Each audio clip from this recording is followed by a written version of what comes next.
Cinema అనే రంగుల ప్రపంచంలో ఎవరి సుడి ఎలా తిరుగుతుందో ఎవరు ఊహించలేరు. మరీ ముఖ్యంగా హీరోయిన్ల జీవితాలు, లవ్ స్టోరీలు ఊహించని టర్న్ తీసుకోవడం చూస్తుంటాం. ఇలాగే ఓ స్టార్ నటి ఏకంగా సీఎంని సెకండ్ మ్యారేజ్ చేసుకొని సంచలనమైంది. మరి ఆమె ఎవరు?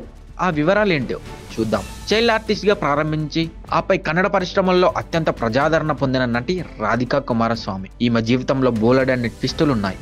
భర్త చనిపోవడం, సీఎంతో రెండో పెళ్లికి సిద్ధమవడం లాంటి పరిణామాలతో ఈ బ్యూటీకి ఒకానొక సమయంలో వార్తల్లో హాట్ టాపిక్ అయింది. 2006 సంవత్సరంలో మాజీ సీఎం కుమారస్వామిని రహస్యంగా పెళ్లి చేసుకుని చర్చల్లో నిలిచింది రాధికా కుమారస్వామి. అటు సినీ పరిశ్రమల్లోనూ ఇటు రాజకీయాల్లో ఈ వార్త సంచలనం సృష్టించింది. వివాహం తర్వాత రాధిక నటన జీవితం ముగిసింది. అయితే వ్యక్తిగత జీవితం మాత్రమే ఆనందంతో నిండిపోయింది. కాగా ఆ సమయంలో ప్రజలు కుమారస్వామి రాజకీయాల కంటే ఆయన వ్యక్తిగత జీవితంపై ఎక్కువ ఆసక్తి చూపడం ప్రారంభించారు.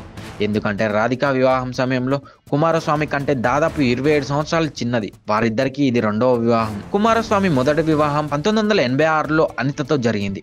రాధిక మొదటి వివాహం 2000 సంవత్సరంలో జరిగింది. వ్యాపారవేత్త అయిన ఆమె మొదటి భర్త 2002లో మరణించారు. మాజీ ముఖ్యమంత్రి కుమారస్వామిని వివాహం చేసుకోవాలనే రాధిక నిర్ణయాన్ని ఆమె తండ్రి తీవ్రంగా వ్యతిరేకించారు.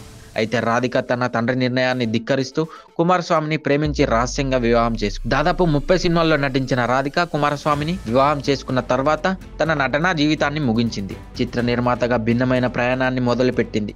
కుమారస్వామితో వివాహం తర్వాత బిలినియర్ రాధిక 124 కోట్ల విలువకు ఆస్తికి యజమానురాలు. రాధిక 2002లో కన్నడ చిత్ర నీలమేఘ శ్యామతో తెలుగులోకి వచ్చింది. ఆమె మొదటి సినిమా కన్నడలో వచ్చిన నీనాగాగి రాధిక మొదటి సినిమా. అరంగేట్రం చేసే సమయానికి 9వ తరగతి చదువుతుండగా అప్పుడు ఆమె వయసు 14 సంవత్సరాలు మాత్రమే. తెలుగు, తమిళ, కన్నడ భాషల్లో 30కి పైగా సినిమాల్లో నటించింది. నటిగా ప్రస్థానం మొదలుపెట్టిన రాధిక ఆ తర్వాత నిర్మాతగా మారింది. 2012 సంవత్సరంలో తన మొదటి కన్నడ చిత్రం లక్కీని కూడా నిర్మించింది.